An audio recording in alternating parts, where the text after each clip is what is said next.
ಚೆನ್ನಾಗಿದ್ದೀರಾ? Welcome back to my YouTube channel. ಇವತ್ತು ಶುಕ್ರವಾರ ಬೆಳಗ್ಗೆನೇ ಲಾಗ್ ಸ್ಟಾರ್ಟ್ ಮಾಡ್ತಾ ಇದ್ದೀನಿ ನೋಡಿ. ಪೂಜೆ ಎಲ್ಲ ಆಯಿತು, ಪೂಜೆ ಎಲ್ಲ ಮುಗಿಸ್ಕೊಂಡಿದ್ದೀನಿ. ನಿನ್ನೆ ಕಾರಣಾಂತರಗಳಿಂದ ಗುರುವಾರ ಪೂಜೆ ಮಾಡೋಕ್ಕಾಗಲಿಲ್ಲ. ನೆಕ್ಸ್ಟ್ ಗುರುವಾರ ಆದರೂ ಮಾಡೋಣ ಅಂತ ಅಂದ್ಕೊಂಡಿದ್ದೀನಿ ನೋಡಿ. ಅದೇ ಪೂಜೆ ಎಲ್ಲ ಮುಗಿಸ್ಕೊಂಡಿದ್ದೀನಿ, ಬನ್ನಿ ತೋರಿಸ್ತೀನಿ.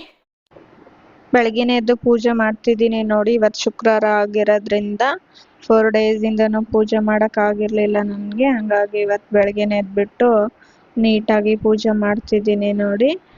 ನನಗೆ ಈ ಥರ ಶುಕ್ರವಾರ ಗುರುವಾರ ಈ ಥರ ಎಲ್ಲ ಪೂಜೆ ಮಾಡಲಿಲ್ಲ ಅಂದರೆ ಮನಸ್ಸಿಗೆ ಸಮಾಧಾನನೇ ಆಗಲ್ಲ. ಹಂಗಾಗಿ ಬೆಳಗ್ಗೆನೇ ಎದ್ಬಿಟ್ಟು ಸಾಯಿಬಾಬಾನ ಪೂಜೆ ಎಲ್ಲ, ದೇವ್ರ ಪೂಜೆ ಎಲ್ಲನೂ ಮಾಡ್ಕೊತಿದ್ದೀನಿ ನೋಡಿ. ಹೂ ಮಾತ್ರ ಸ್ವಲ್ಪನೇ ಇದ್ವು, ತರಿಸಿರ್ಲಿಲ್ಲ, ಒಂದು ಸ್ವಲ್ಪನೇ ಇದ್ವು. ಅದರೊಳಗೆ ಮ್ಯಾನೇಜ್ ಮಾಡ್ತಾ ಇದ್ದೀನಿ. ನೋಡ್ತಿರ್ಬೋದು, ನೀಟಾಗಿ ಒಂದೊಂದು ಹೂವನ್ನು ಕಟ್ ಮಾಡಿ ಎಲ್ಲ ಕಡೆನೂ ಎಲ್ಲ ದೇವ್ರಿಗೂ ಆಗೋ ಥರ ಮ್ಯಾನೇಜ್ ಮಾಡಿ ಇಡ್ತಾ ಇದ್ದೀನಿ ನೋಡಿ. ಹಾಗೆ ನನಗೆ ಏನಪ್ಪ ಅಂತಂದರೆ, ಹೂ ಇರಲಿಲ್ಲ ಅಂದರೆ ಪೂಜೆನೇ ಕಂಪ್ಲೀಟ್ ಅಂತ ಅನ್ಸೋದಿಲ್ಲ. ಹಂಗಾಗಿ ನಾನು ಹೂವಿನ ಗಿಡ ಹಾಕ್ಕೊಂಡಿರೋದು.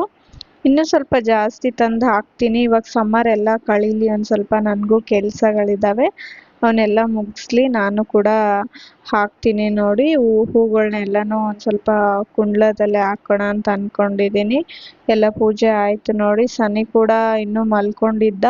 ಹಾಗಾಗಿ ನಾನು ಎದ್ದಷ್ಟಕ್ಕೆ ಪೂಜೆ ಎಲ್ಲ ಮಾಡ್ಕೊಂಡು ಬಿಡೋಣ, ಇಲ್ಲಾಂದರೆ ತುಂಬಾ ಹಠ ಮಾಡೋಕ್ಕೆ ಸ್ಟಾರ್ಟ್ ಮಾಡಿಬಿಡ್ತಾನೆ ಅಂತೇಳಿ ಅವ್ನು ಮಲ್ಕೊಂಡಾಗೆ ಪೂಜೆ ಮಾಡಿಕೊಂಡು ಮುಗಿಸ್ಕೊಂಡಿದ್ದೀನಿ ನೋಡಿ. ಅವನೊಂದು ಸ್ವಲ್ಪ 10 ಗಂಟೆಗೆಲ್ಲ ರಾತ್ರಿ ಲೇಟಾಗಿ ಮಲ್ಕೊಳ್ಳೋದ್ರಿಂದ 10 ಗಂಟೆವರೆಗೂ ನಿಧಾನಕ್ಕಾಗಿ ಮಲ್ಕೊತಾನೆ. ಹಾಗೆ ನಾನು ಸ್ವಲ್ಪ ಫ್ರೂಟ್ ಜ್ಯೂಸ್ ಮಾಡ್ಕೊಳ್ಳೋಣ ಅಂತ ಮಾಡ್ಕೊತಾ ಇದ್ದೀನಿ ನೋಡಿ.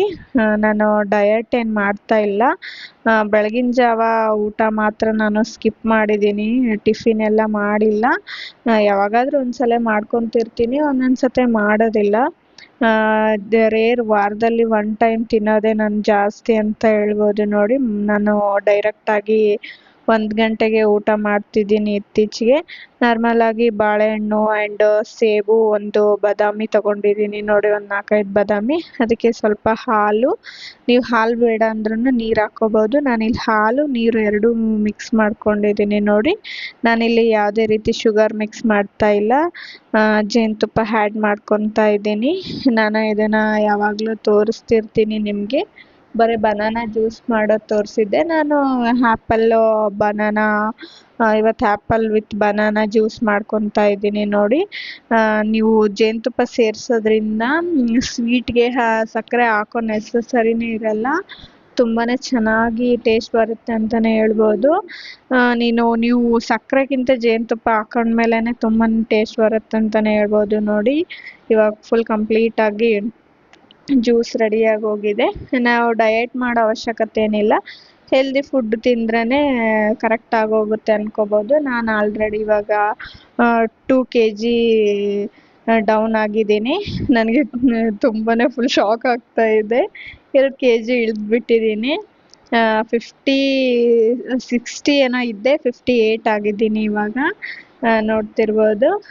ನಾನೇನು ಜಾಸ್ತಿ ಏನು ಮಾಡ್ತಾ ಇಲ್ಲ. ಪಂಪ್ಕಿನ್ ಸೀಡ್ಸ್ ಹಾಕ್ತಾ ಇದ್ದೀನಿ. ನೆಕ್ಸ್ಟ್ ಪಂಪ್ಕಿನ್ ಸೀಡ್ಸ್ ಹಾಕೋದ್ರಿಂದ ಸ್ವಲ್ಪ ಟೇಸ್ಟ್ ಜಾಸ್ತಿ ಆಗುತ್ತೆ ಅಂತಲೇ ಹೇಳ್ಬೋದು ನೋಡಿ. ಡಯಟಿಂಗ್ ಅಂತ ಏನಿಲ್ಲ, ಬೆಳಗಿಂದು ಬ್ರೇಕ್ಫಾಸ್ಟ್ ಏನಿದೆ ಅಲ್ವಾ ಅದನ್ನು ಸ್ಕಿಪ್ ಮಾಡಿದ್ದೀನಿ ಅಷ್ಟೇ. ಅದು ಬಿಟ್ಟರೆ ಏನು ಆ ಥರ ಏನು ಡಯಟಿಂಗು ಆ ಥರ ಏನಿಲ್ಲ. ನೋಡ್ತಿರ್ಬೋದು, ನೋಡೋಕೆ ಎಷ್ಟು ಚೆನ್ನಾಗಿ ಕಾಣಿಸ್ತಾ ಇದೆ ಅಲ್ವಾ. ಇದೇ ಥರ ಬೆಳಿಗ್ಗೆ ಜ್ಯೂಸ್ ಮಾಡಿಕೊಂಡು ಕುಡಿದು ಮಾರ್ನಿಂಗ್ದು ಬ್ರೇಕ್ಫಾಸ್ಟ್ನ ಸ್ಕಿಪ್ ಮಾಡಿದರೆ, ನಿಮಗೆ 12 ಗಂಟೆ 12ವರೆಗೆಲ್ಲ ಊಟ ಮಾಡಿದರೆ, ಅದನ್ನು ಕೂಡ ಲಿಮಿಟೆಡ್ ಫುಡ್ ತಿಂದರೆ ವೆಯ್ಟ್ ಲಾಸ್ ಆಗೋ ಚಾನ್ಸಸ್ ಇರುತ್ತೆ ಅಂತ ಅನಿಸುತ್ತೆ. ನಾನು ಅಷ್ಟೊಂದೇನು ಟ್ರೈ ಮಾಡಿಲ್ಲ. ನಾನು ಸದ್ಯಕ್ಕಂತೂ ಮಾಡ್ತಾ ಇದ್ದೀನಿ. ನೋಡೋಣ ಮುಂದೆ ನಾನೇನಾದರೂ ವೆಯ್ಟ್ ಲಾಸ್ ಆದರೆ ನಿಮಗೆ ಖಂಡಿತವಾಗ್ಲೂ ಶೇರ್ ಮಾಡ್ಕೊತೀನಿ. ಇವತ್ತು ಹೆಡ್ ಬಾತ್ ಮಾಡಿದ್ನಲ್ವಾ, ಹಾಗಾಗಿ ಹೇರ್ ಎಲ್ಲ ಡ್ರೈ ಆಗಿದ್ವು ನೋಡಿ, ಸಿರಮ್ ಅಪ್ಲೈ ಮಾಡ್ಕೊಂಡು ಬಿಡೋಣ ಅಂತ ಸಿರಮ್ ಅಪ್ಲೈ ಮಾಡ್ಕೊತಿದ್ದೀನಿ. ನನಗೆ ಹೇರ್ ಸ್ಮೂತಿಂಗ್ ಮಾಡಿಸ್ಕೊಂಡಿನ ಮೇಲೆ ನನಗೆ ಮೇನ್ ಬೆನಿಫಿಟ್ ಆಗಿರೋದಂದರೆ ಸಿರಮ್ ಮಾತ್ರ ನೋಡಿ. ಎಲ್ಲನೂ ಬೆನಿಫಿಟ್ ಆಗಿದ್ದಾವೆ, ಆದರೆ ನನಗೆ ಇದರಲ್ಲಿ ಪರ್ಸ್ನಲಿ ತುಂಬ ಇಷ್ಟ ಆಗಿರೋದಂದರೆ ಸಿರಮು. ತುಂಬಾ ಅಂದರೆ ತುಂಬಾ ಫಿನಿಶಿಂಗ್ ಆಗಿ ಕೊಡುತ್ತೆ ಏರ್ ಬಾತ್ ಮಾಡಿದ್ಮೇಲೆ. ಅದರಲ್ಲಂತೂ ನಾನು ತಗೊಂಡಿರೋ ಸಿರಮ್ ಅಂತೂ ತುಂಬಾ ಚೆನ್ನಾಗಿದೆ ಅಂತಲೇ ಹೇಳ್ಬೋದು. ನನಗಂತೂ ತುಂಬಾ ಇಷ್ಟ ಆಗುತ್ತೆ, ಪರ್ಸ್ನಲಿ ತುಂಬ ಅಂದರೆ ತುಂಬ ಇಷ್ಟ ಆಗುತ್ತೆಪ್ಪ. ಹಾಗೆ ನೋಡ್ತಿರ್ಬೋದು ಸನಿ ಕೂಡ ಮಲ್ಕೊಂಡು ಬಿಟ್ಟಿದ್ದಾನೆ, ಇನ್ನೂ ಎದ್ದಿಲ್ಲ ಅವನು. ಅವನು ಎದ್ದ ತಕ್ಷಣವೇ ರೆಡಿ ಮಾಡಿ ಸ್ನಾನ ಮಾಡಿಸಿ ಅವನಿಗೂ ಟಿಫಿನ್ ಎಲ್ಲ ಮಾಡಬೇಕಲ್ವ, ಹಂಗಾಗಿ ಟಿಫಿನ್ ಎಲ್ಲ ರೆಡಿ ಮಾಡಿ ಇಟ್ಕೊಂಡು ಬಿಟ್ಟಿದ್ದೀನಿ ಆಲ್ರೆಡಿ. ಅವನು ಯಾಕೋ ಗೊತ್ತಿಲ್ಲ, ನಿನ್ನೆ ನೈಟ್ ಸ್ವಲ್ಪ ಮಲ್ಗೋದು ಲೇಟ್ ಆಯ್ತು ಅವನು, ಹಂಗಾಗಿ ಇನ್ನೂ ಮಲ್ಕೊಂಡಿದ್ದಾನೆ. ಅವನು ನನಗೆ ಏನಪ್ಪ ಅಂದರೆ ಅವ್ನು ಮಲ್ಕೊಂಡು ಟೈಮಲ್ಲಿ ನನಗೆ ಮನಸ್ಸೇ ಬರ್ತಿರಲ್ಲ ಯಾವಾಗ ಎದ್ದೇಳ್ತಾನೋ ಅಂತ. ಹಾಗೆ ಕೆಲಸನೂ ಮುಗ್ದೋಗುತ್ತಲ್ವಾ ಅಂತೇಳಿ ಒಂದು ಕಡೆ ಅಂದ್ಕೊಂಡ್ಬಿಡ್ತೀನಿ ನೋಡಿ. ಹಾಗಾಗಿ ಎಲ್ಲನೂ ಕೆಲಸನೂ ಮುಗಿಸ್ಕೊಂಡು ಬಿಟ್ಟಿದ್ದೆ. ಇನ್ನೇನು ಬಾಕಿ ಇದೆ ಅಂತ ಹೇಳ್ಬಿಟ್ಟು ಹೇರ್ ಕೂಡ ಡ್ರೈ ಆಗಿಬಿಟ್ಟಿದ್ವಲ್ವ, ಹಂಗಾಗಿ ಏರ್ ಸಿರಮ್ ಅಪ್ಲೈ ಮಾಡಿಕೊಂಡು ನೀಟಾಗಿ ಒಂದು ಕಡೆ ನೀಟಾಗಿ ಮಾಡ್ಕೊತಾ ಇದ್ದೆ ನೋಡಿ. ಯಾರೆಲ್ಲ ಇನ್ನೂ ನನ್ನ ಚಾನಲ್ಗೆ ಸಬ್ಸ್ಕ್ರೈಬ್ ಆಗಿಲ್ಲ ಸಬ್ಸ್ಕ್ರೈಬ್ ಮಾಡ್ಕೊಳ್ಳಿ, ಲೈಕ್ ಮಾಡಿ, ಶೇರ್ ಮಾಡಿ, ಕಮೆಂಟ್ ಮಾಡಿ. ಹಾಗೆ ಹೊಸ್ದಾಗಿ ನನ್ನ ಚಾನಲ್ಗೆ ವಿಸಿಟ್ ಮಾಡಿರ್ತೀರಲ್ವ, ಅವರು ಕೂಡ ನನ್ನ ಒಂದು ಚಾನಲ್ನ ಸಬ್ಸ್ಕ್ರೈಬ್ ಮಾಡಿಕೊಂಡೆ ನೋಡಿ ಅಂತ ಹೇಳ್ತಾ, ಇನ್ನೂ ಹೆಚ್ಚು ವಿಡಿಯೋಗಳು ತುಂಬ ಜನಕ್ಕೆ ಶೇರ್ ಮಾಡಿ. ಆ್ಯಂಡ್ ನೀವು ಕೂಡ ಬೇರೆ ಬೇರೆ ವಿಡಿಯೋಗಳಿಗೆ ವಿಸಿಟ್ ಮಾಡಿ ಹೋಗಿ ನೋಡಿ ಅಂತ ಹೇಳ್ತೀನಿ.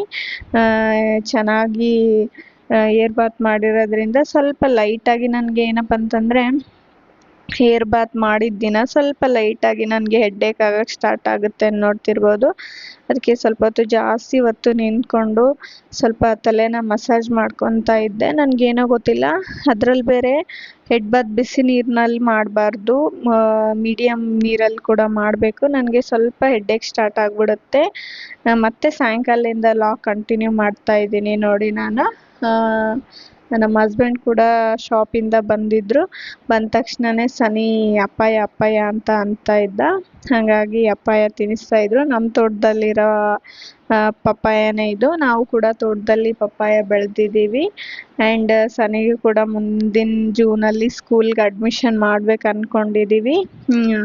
ಅವನು ಕೂಡ 3 ಇಯರ್ಸ್ ಕಂಪ್ಲೀಟ್ ಆಗುತ್ತೆ ನೆಕ್ಸ್ಟ್ ಸೆಪ್ಟೆಂಬರಲ್ಲಿ. ನೋಡೋಣ, ನರ್ಸಿಂಗ್ ಹಾಕೋಣ, ಹೋಗಿ ಬಂದು ರೂಢ ಆಗಲಿ ಅವನಿಗೂ ಅಂದ್ಬಿಟ್ಟು ನರ್ಸಿಂಗ್ ಹಾಕೋಣ ಅಂತೇಳಿ ಸ್ಕೂಲ್ಗೂ ಕೂಡ ಅಡ್ಮಿಷನ್ ಮಾಡೋಕ್ಕೆ ಸ್ಕೂಲ್ಗಳು ಕೂಡ ಹುಡ್ಕಾಡ್ತಾ ಇದ್ದೀವಿ. ನೋಡೋಣ.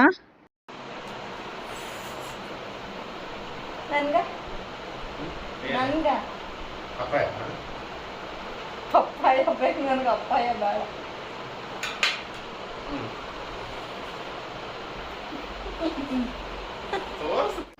ಆ್ಯಂಡ್ ಸನಿ ಸ್ಕೂಲ್ ಬಗ್ಗೆ ಹೇಳ್ತಾ ಇದ್ನಲ್ವಾ, ಅವನು ನೆಕ್ಸ್ಟ್ ಸೆಪ್ಟೆಂಬರ್ಗೆ 3 ಇಯರ್ಸ್ ಕಂಪ್ಲೀಟ್ ಆಗುತ್ತೆ. ಬಟ್ ಜೂನ್ಗೆಲ್ಲ ಸ್ಕೂಲ್ಗೆ ಹಾಕೋಣ ಅಂದ್ಕೊಂಡಿದ್ದೀವಿ.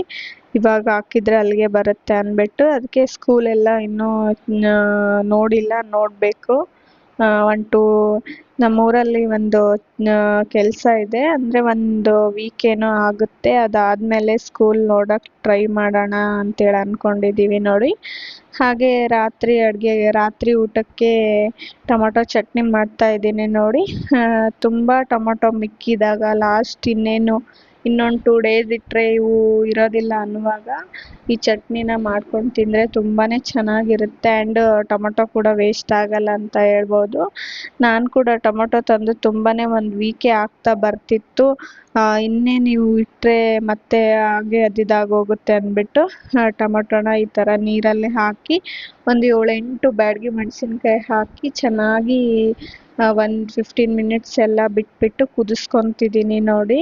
ಈ ಥರ ಟೊಮೊಟೊ ಏನು ಯಾರ ಮನೇಲಿ ಉಳಿತಿದ್ದಾವಲ್ವಾ, ಅವಾಗೇನು ವೇಸ್ಟ್ ಮಾಡೋಕ್ಕೆ ಹೋಗಬೇಡಿ. ಈ ಥರ ಒಂದು ಚಟ್ನಿ ಮಾಡಿಕೊಂಡು ಯಾವುದ್ರಲ್ಲಾದ್ರೂ ಅನ್ನದಲ್ಲಿ ತಿನ್ಬೋದು, ದೋಸೆದಲ್ಲಿ ತಿನ್ಬೋದು, ಚಪಾತಿಯಲ್ಲಿ, ಎದ್ರಲ್ಲಿ ಬೇಕಾದರೂ ನೀವು ಇದನ್ನು ತಿನ್ಬೋದು. ಅಷ್ಟು ಚೆನ್ನಾಗಿರುತ್ತಂತಲೇ ಹೇಳ್ಬೋದು ನೋಡಿ. ನೀವು ಕೂಡ ಒಂದ್ಸಲ ಮನೇಲಿ ಟ್ರೈ ಮಾಡಿ, ನೀವು ಕೂಡ ತುಂಬಾನೇ ಇಷ್ಟಪಡ್ತೀರಂತಾನೆ ಹೇಳ್ತೀನಿ. ಇದನ್ನ ಆಲ್ರೆಡಿ ಬೇಯಕ್ಕೆ ಇಟ್ಬಿಟ್ಟಿದ್ದೀನಿ ನೋಡಿ ಒಂದು 15 ಮಿನಿಟ್ಸ್ ಎಲ್ಲ. ನಾನು ಇವತ್ತು ರಾಗಿ ರೊಟ್ಟಿ ಮಾಡ್ಕೊಳ್ಳೋಣ ಅಂತೇಳಿ ರಾಗಿ ರೊಟ್ಟಿ ಮಾಡ್ಕೊತಿದ್ದೀನಿ ನೋಡಿ. ಈ ರೆಸಿಪಿಯ ನಿಮ್ಮ ಜೊತೆಗೆ ಶೇರ್ ಮಾಡ್ತಾ ಇಲ್ಲ, ನಾನು ಆಲ್ರೆಡಿ ಇದನ್ನು ಶೇರ್ ಮಾಡ್ಕೊಂಡು ಬಿಟ್ಟಿದ್ದೀನಿ. ಹಾಗಾಗಿ ನೋಡ್ತಿರ್ಬೋದು ಇದು ಚೆನ್ನಾಗಿ ಒಂದು 15 ಮಿನಿಟ್ಸ್ ಬೇಯಿಸಿದ್ದೀವಿ ನೋಡಿ. ಚೆನ್ನಾಗಿ ನೀಟಾಗಿ ಎಲ್ಲನೂ ಬೆಂದಿದೆ ನೋಡ್ತಿರ್ಬೋದು ನೀವು. ಮೆಣಸಿನ್ಕಾಯಿ ಅದು ಎರಡು ನೀಟಾಗಿ ಅದ್ರ ಮೇಲಿನ ಸಿಪ್ಪೆನ ತೆಗಿತಾ ಇದ್ದೀನಿ ನೋಡಿ. ಈ ಥರ ಮಾಡಿ ಒಂದು 10 ಮಿನಿಟ್ಸ್ ಎಲ್ಲ ಬಿಟ್ಬಿಡ್ಬೇಕು ಇದನ್ನು ಆರಲಿಕ್ಕೆ. ನೋಡ್ತಿರ್ಬೋದು ನನಗೆ ಮುಂಚೆ ಬಿಫೋರ್ ಮ್ಯಾರೇಜ್ ಅಡುಗೆ ಮಾಡೋಕ್ಕೆ ಬರ್ತಿರ್ಲಿಲ್ಲ. ಇವಾಗಂದ್ರೂ ತುಂಬಾ ಶಾಕ್ ಆಗುತ್ತೆ ನಾನು ಇಷ್ಟೆಲ್ಲ ಅಡುಗೆ ಮಾಡ್ತೀನಿ ಅಂತೇಳಿ. ನನಗೆ ಅಡುಗೆ ಮಾಡೋಕ್ಕೆ ಮುಂಚೆ ಬರ್ತಾನೆ ಇರಲಿಲ್ಲ. ನಾನೇನು ಮ್ಯಾರೇಜ್ ಆದಮೇಲೆ ನಾನು ಅಡುಗೆನ ಮಾಡೋದು ಕಲ್ತ್ಕೊಂಡಿರೋದು. ನನಗೆ ಸ್ಪೆಷಲಿ ಅಡುಗೆ ಯಾರು ಹೇಳ್ಕೊಟ್ರು ಅಂದರೆ ನನಗೆ ಹಾಗೆ ಅತ್ತೆದರು ಆ್ಯಂಡ್ ನನ್ನ ಜೊತೆ ಮದುವೆ ಆಗಿರೋ ಸಿಸ್ಟರ್ ಆಗಿರ್ಬೋದು, ಹಾಗೆ ಎಲ್ರೂ ನೋಡಿ ನಾನು ಸ್ವಲ್ಪ ಸ್ವಲ್ಪ ಅವರಿಂದಾನೇ ಅಡುಗೆ ಮಾಡೋಕ್ಕೆ ಕಲ್ತ್ಕೊಂಡೆ ನೋಡಿ. ಮೆಟ್ಕೆ ಕಾಳನ್ನ ಸ್ವಲ್ಪ ಒಂದು 10 ಮಿನಿಟ್ಸ್ ಎಲ್ಲ ನೆನೆ ಹಾಕಿದ್ದೆ. ಅದರಲ್ಲಿಂದ ಸಲಾಡ್ ಮಾಡಿಬಿಡೋಣ ಅಂದ್ಬಿಟ್ಟು ಅದನ್ನು ಕೂಡ ಹಾಕಿ ಕುಕ್ಕರಲ್ಲಿ ವಿಸಿಲ್ ಹಾಕೋಕೆ ಇಟ್ಟಿದ್ದೀನಿ ನೋಡಿ. ಇನ್ನು ಈ ಕಡೆ ಒಂದು 10 ಮಿನಿಟ್ಸ್ ಎಲ್ಲ ಬಿಟ್ಟಿದ್ದೆ, ಆರಿ ಹೋಗಿತ್ತು. ಅದನ್ನು ಮಿಕ್ಸರ್ಗೆ ಹಾಕ್ಕೊಳ್ಳೋಣ ಅಂತ ಹಾಕೊತಿದ್ದೀನಿ ನೋಡಿ. ನೋಡ್ತಿರ್ಬೋದು ಎಲ್ಲನೂ ಎಷ್ಟು ನೀಟಾಗಿ ಬೆಂದೋಗಿದೆ ಅಂತಂದರೆ ಒಂದು 15 ಮಿನಿಟ್ಸ್ ಬಿಟ್ಬಿಟ್ರೆ ಅದಾಗದೇ ನೀಟಾಗಿ ಬೆಂದ್ಕೊಂಡು ಬಿಡುತ್ತೆ ನೋಡಿ. ಅದನ್ನು ಒಂದು ಮಿಕ್ಸರ್ಗೆ ಒಂದು ಟೈಮ್ ಹಾಕ್ಕೊಂಡು ಬಂದುಬಿಟ್ರೆ ಸಾಕು, ನುಣ್ಣಗೆ ಚೆನ್ನಾಗಿ ಬಂದುಬಿಡುತ್ತೆ ಅಂತಲೇ ಹೇಳ್ಬೋದು ನೋಡಿ. ಇದನ್ನು ನೀವು ಮನೇಲಿ ಟ್ರೈ ಮಾಡಿ ನೋಡಿ, ತುಂಬಾ ಇಷ್ಟ ಆಗುತ್ತೆ ಅಂತಲೇ ಹೇಳ್ಬೋದು. ನನಗಂತೂ ಪರ್ಸ್ನಲಿ ತುಂಬಾ ಇಷ್ಟ ಅಂತಲೇ ಹೇಳ್ತೀನಿ. ಇದು ನನಗೆ ಅಡುಗೆ ಮಾಡೋಕ್ಕೆ ಪಿಲ್ಲರ್ ಅಂತಾರಲ್ಲ ಅದನ್ನು ಅವರೇ ಹೇಳ್ಕೊಟ್ಟಿದ್ದು. ನೆಕ್ಸ್ಟ್ ಏನಂದರೆ ಯೂಟ್ಯೂಬು ಹಾಗೆ ಹೀಗೆ ನೋಡಿಕೊಂಡು ನಾನು ಸ್ವಲ್ಪ ಸ್ವಲ್ಪ ಕಲ್ತ್ಕೊಂಡೆ ನೋಡಿ. ಬೇಸಿಕ್ ಮಾತ್ರ ನಾನು ಅವ್ರು ನೋಡೇ ಕಲ್ತಿರೋದು. ಅಮ್ಮ ಸ್ವಲ್ಪ ಹೇಳ್ಕೊಡ್ತಾ ಇದ್ರು, ಅದನ್ನ ನೋಡಿ ಕೂಡ ನಾನು ಕಲ್ತ್ಕೊಂಡೆ. ಅಕ್ಕ ಕೂಡ ಅಂದ್ಬಿಟ್ಟು ನೋಡ್ತಿರ್ಬೋದು ಈಗ ಆಲ್ರೆಡಿ ಇದು ಪೇಸ್ಟ್ ಆಗೋಗಿದೆ. ಇದಕ್ಕೆ ಸ್ವಲ್ಪ ಒಗ್ಗರಣೆ ಕೊಟ್ಕೊಂಡು ಬಿಡೋಣ. ಹಾಗೆ ಈ ಕಡೆ ನಾನು ಏನು ಬೇಳೆ ಕುದಿಸೋಕೆ ಇಟ್ಟಿದ್ನಲ್ವಾ ಅದು ಕೂಡ ವಿಸಿಲ್ ಆಗ್ತಾ ಇದೆ ನೋಡಿ. ಇನ್ನು ಈ ಕಡೆ ಇದು ಚಟ್ನಿ ಮಾಡೋಕ್ಕೆ ಮೇನ್ ಇಂಗ್ರೀಡಿಯೆಂಟ್ಸ್ ಅಂದರೆ ಬೆಳ್ಳುಳ್ಳಿ ಅಂತಲೇ ಹೇಳ್ಬೋದು. ಒಂದು ಬೆಳ್ಳುಳ್ಳಿ ಗಡ್ಡೆನ ಚೆನ್ನಾಗಿ ಸುಲ್ಕೊಂಡು ಅದನ್ನು ಚೆನ್ನಾಗಿ ಚಚ್ಚಬೇಕಾಗುತ್ತೆ ನೋಡಿ. ಅಕ್ಕನ ಜೊತೆ ಹೇಗೆ ಅಡುಗೆ ಕಲ್ತ್ನಂದರೆ ಮದುವೆ ಆದಮೇಲೆ ನನಗೆ ಒಬ್ಬಳೇ ಆಗ್ತಿದ್ನಲ್ವಾ, ಆವಾಗ ಏನಾದರೂ ಬರ್ತೆ ಇದ್ದಾಗ ಅಕ್ಕಗೆ ಫೋನ್ ಮಾಡೋದು, ಏನು ಮಾಡಲಿ ಇದನ್ನು ಹಾಗೆ ಮಾಡಲಾ ಹೀಗೆ ಮಾಡಲಾ ಅಂತೇಳಿ ಅವಳು ಫೋನಲ್ಲಿ ಹೇಳ್ಕೊಡೋಳು. ಅವಳು ಕೂಡ ತುಂಬಾ ಹೆಲ್ಪ್ ಮಾಡಿದ್ದೆ ಅಡುಗೆಯಲ್ಲಿ. ಮತ್ತು ಇದನ್ನು ಮಾತ್ರ ಸ್ಕಿಪ್ ಮಾಡೋಕ್ಕೆ ಹೋಗಬೇಡಿ, ಯಾವುದೇ ಮಾಡಿದ್ರೂ ಇದನ್ನು ಮಾತ್ರ ಸ್ಕಿಪ್ ಮಾಡೋಕ್ಕೆ ಹೋಗಬೇಡಿ. ಆ್ಯಂಡ್ ನೆಕ್ಸ್ಟ್ ಒಂದು ಬಾಣಲಿಗೆ 2 ಸ್ಪೂನ್ ಆಗಷ್ಟು ಎಣ್ಣೆ ಹಾಕ್ಕೊಳ್ಳಿ. ನೆಕ್ಸ್ಟ್ ನಾರ್ಮಲ್ ಆಗಿ ಸಾಸಿವೆ ಜೀರಿಗೆನ ಆ್ಯಡ್ ಮಾಡಿ ಚೆನ್ನಾಗಿ ಫ್ರೈ ಆಗೋ ತನಕ ಬಿಟ್ಬಿಡಿ. ಎಣ್ಣೆ ಕಾದ್ಮೇಲೆ ಚೆನ್ನಾಗಿ ಫ್ರೈ ಆಗೋ ತನಕ ಅದನ್ನು ಬಿಟ್ಬಿಡಿ ಸಾಸಿವೆ ಜೀರಿಗೆ ಆದಮೇಲೆ. ನೆಕ್ಸ್ಟ್ ನಾವೇನು ಜಜ್ಜಿಟ್ಟಿರ್ತೀವಲ್ವ ಆ ಬೆಳ್ಳುಳ್ಳಿನ, ಒಂದು ಗೆಡ್ಡೆ ಬೆಳ್ಳುಳ್ಳಿನ ಚೆನ್ನಾಗಿ ಈ ಥರ ಜಜ್ಜಿಟ್ಕೊಂಡಿದ್ದೀನಿ ನೋಡಿ, ಅದನ್ನು ಆ್ಯಡ್ ಮಾಡಿ ಅದು ಕೂಡ ಒಂದು ಸ್ವಲ್ಪ ಫ್ರೈ ಆಗೋ ತನಕ ಬಿಡಿ. ನೆಕ್ಸ್ಟು ಕರಿಬೇವನ್ನ ಆ್ಯಡ್ ಮಾಡ್ಕೊಳ್ಳಿ. ಇದು ತುಂಬಾ ಸಿಂಪಲ್ ರೆಸಿಪಿ, ಏನು ಅಂಥ ರಿಸ್ಕ್ ಏನಿಲ್ಲ. ತುಂಬಾ ಈಸಿ ಆಗೋಂಥ ರೆಸಿಪಿ, ಬೇಗ ಆಗೋಂಥ ರೆಸಿಪಿ, ಎಲ್ಲ ಮಕ್ಕಳು ಕೂಡ ತುಂಬಾ ಇಷ್ಟಪಡೋಂಥ ರೆಸಿಪಿ ಅಂತಲೇ ಹೇಳ್ಬೋದು ನೋಡಿ. ನೀವು ಕೂಡ ಮಕ್ಕಳಿಗೂ ಕೂಡ ತಿನ್ನಿಸ್ಬೋದು. ಮನೆಯಲ್ಲಿ ಒಂದ್ಸಲ ಟ್ರೈ ಮಾಡಿ, ನಿಮ್ಮ ಮಕ್ಕಳು ಕೂಡ ತುಂಬಾ ಇಷ್ಟಪಡ್ತಾರೆ ಅಂತಲೇ ಹೇಳ್ಬೋದು. ನಮ್ಮ ಸನಿಗೂ ಕೂಡ ನಾವು ಯಾವಾಗಲೂ ಇದೇ ಚಟ್ನಿನೇ ತಿನ್ನಿಸ್ತಾ ಇರ್ತೀವಿ. ಜಾಸ್ತಿ ಖಾರ ಇರಲ್ಲ, ಸ್ವಲ್ಪ ಬ್ಯಾಡಗಿ ಮೆಣಸಿನ್ಕಾಯಿನ ಆ್ಯಡ್ ಮಾಡಿರೋದಷ್ಟೇ, ಬೇರೆ ಖಾರನ ಇಲ್ಲಿ ಆ್ಯಡ್ ಮಾಡೋಕ್ಕೆ ಹೋಗಲ್ಲ. ನೋಡ್ತಿರ್ಬೋದು ಇದನ್ನು ಪೇಸ್ಟ್ ಹಾಕಿ ಮಿಕ್ಸ್ ಮಾಡ್ಕೊಬೇಕು ಸ್ವಲ್ಪ ಹೊತ್ತು. ಯಾಕಂದರೆ ಒಂದು ಮಿನಿಟ್ ಎಲ್ಲ ಮಿಕ್ಸ್ ಮಾಡ್ಕೋಬೇಕಾಗುತ್ತೆ. ಅದೇನು ಎಣ್ಣೆ ಹಾಕಿರ್ತೀವಲ್ಲ ಅದನ್ನೆಲ್ಲ ಚಟ್ನಿ ಹೀರ್ಕೋಬೇಕಾಗುತ್ತೆ ನೋಡಿ, ಆ ಥರ ಮಿಕ್ಸ್ ಮಾಡ್ಕೋಬೇಕು. ಇಲ್ಲಿ ನೋಡ್ತಿರ್ಬೋದು ಆಲ್ರೆಡಿ ಹೀರ್ಕೊಂಡಿದೆ. 1 ಸ್ಪೂನ್ ಆಗಷ್ಟು ಸಕ್ಕರೆನ ಆ್ಯಡ್ ಮಾಡ್ಕೋಬೇಕು.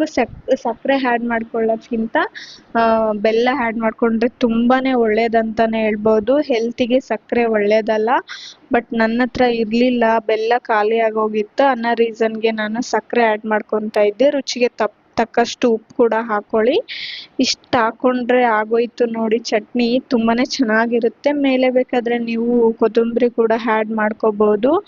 ತುಂಬಾನೇ ಸಖತ್ತಾಗಿರುತ್ತೆ ಅಂತಾನೆ ಹೇಳ್ಬೋದು. ದೋಸೆಗಾಗ್ಲಿ ಎನಿ ಒನ್ ರೆಸಿಪಿ ಕೂಡ ಎದ್ರಲ್ಲಿ ಬೇಕಾದ್ರೂ ನೀವು ಇದನ್ನ ಆ್ಯಡ್ ಮಾಡ್ಕೊಂಡು ತಿನ್ಬೋದು ನೋಡಿ. ಈಗ ಆಲ್ರೆಡಿ ಎಲ್ಲ ಎಣ್ಣೆ ಕೂಡ ಅದರಲ್ಲಿ ಫುಲ್ ಮಿಕ್ಸ್ ಆಗಿ ಹೋಗಿದೆ. ನೋಡ್ತಿರ್ಬೋದು ಎಷ್ಟು ಚೆನ್ನಾಗಿ ಕಾಣಿಸ್ತಾ ಇದೆ. ನೋಡೋಕ್ಕೂ ಕೂಡ ತುಂಬ ಕಲರ್ಫುಲ್ ಆಗಿ ಕಾಣಿಸ್ತಾ ಇದೆ ಅಂತಾನೆ ಹೇಳ್ಬೋದು. ಇದು ಇವಾಗ ಆಲ್ರೆಡಿ ಫಿನಿಶ್ ಆಗಿದೆ ನೋಡಿ, ನೋಡ್ತಿರ್ಬೋದು. ನಾನು ಲಿಟ್ಲ್ ಕ್ಲೋಸ್ ಮಾಡಿ ಗ್ಯಾಸ್ ಆಫ್ ಮಾಡಿ ಇಡ್ತಾ ಇದ್ದೀನಿ. ಇನ್ನು ಈ ಕಡೆ ನಾನು ಮೆಟ್ಗಿನ ಕುದ್ಸಕ್ ಇಟ್ಟಿದ್ನಲ್ವಾ, ಅದನ್ನು ಕೂಡ ಈ ಕಡೆ ಸಲಾಡ್ ಮಾಡ್ಕೊತಾ ಇದ್ದೀನಿ ನೋಡಿ. ಒಂದು ಕಪ್ ಆಗಷ್ಟು, ಚಿಕ್ಕ ಕಪ್ ಆಗಷ್ಟು ಮೆಟ್ಲಿ ಕಾಳನ್ನ ಒಂದು 10 ಮಿನಿಟ್ಸ್ ಎಲ್ಲ ನೆನೆಸಿಟ್ಟಿದೆ. ಅದನ್ನ ನೆನೆಸಿಟ್ಟಾದ್ಮೇಲೆ ಒಂದು ಚಿಕ್ಕ ಕಪ್ ಆಗಷ್ಟು ಈರುಳ್ಳಿನ ಹೆರ್ಚ್ಕೊಂಡು ಇಟ್ಕೊಂಡಿದ್ದೆ. ನೆಕ್ಸ್ಟ್ ಸೌತೆಕಾಯಿನ ಕೂಡ ಹೆರ್ಚ್ಕೊಂಡು ಇಟ್ಕೊಂಡಿದ್ದೆ. ಅದನ್ನು ಕೂಡ ಆ್ಯಡ್ ಮಾಡ್ತಾ ಇದ್ದೀನಿ. ನೀವು ಇಲ್ಲಿ ಕ್ಯಾರೆಟ್ ಕೂಡ ಆ್ಯಡ್ ಮಾಡ್ಕೋಬೋದು. ನಾನು ಕ್ಯಾರೆಟ್ ಆ್ಯಡ್ ಮಾಡ್ತಾ ಇಲ್ಲ ಇಲ್ಲಿ. ನೋಡ್ತಿರ್ಬೋದು ಸ್ವಲ್ಪ ಖಾರ ಆ್ಯಂಡ್ ಸ್ವಲ್ಪ ಉಪ್ಪು ಹಾಕ್ಕೊಂಡು ಚೆನ್ನಾಗಿ ಮಿಕ್ಸ್ ಮಾಡಿಕೊಂಡ್ರೆ ಕಾಳು ಸಲಾಡ್ ರೆಡಿಯಾಗಿ ಹೋಗುತ್ತೆ ನೋಡಿ. ಇದು ಸೈಡ್ ಡಿಶ್ಗಾಗಿ ತುಂಬಾ ಚೆನ್ನಾಗಿರುತ್ತೆ. ಹಾಗೆ ಒಂದು ಸ್ವಲ್ಪ ಪೌಷ್ಟಿಕತೆಯಿಂದನೂ ಕೂಡಿರುತ್ತೆ ಅಂತಲೇ ಹೇಳ್ಬೋದು. ಈ ಥರ ನಾವು ಮನೇಲಿ ಕಾಳು ಐಟಮ್ಗಳು ತಿನ್ನೋದ್ರಿಂದ ಹೆಲ್ತಿಗೆ ತುಂಬಾ ಒಳ್ಳೆಯದು. ಆ್ಯಂಡ್ ಫುಡ್ ಮ್ಯಾನೇಜ್ ಮಾಡ್ದಂಗೂ ಆಗುತ್ತೆ, ಫುಡ್ ಬ್ಯಾಲೆನ್ಸ್ ಮಾಡ್ದಂಗೂ ಆಗುತ್ತೆ. ನೀವು ಡಯಟಿಗೆ ಹೆಲ್ಪ್ನೂ ಆಗುತ್ತೆ ಅಂತಲೇ ಹೇಳ್ಬೋದು ನೋಡಿ.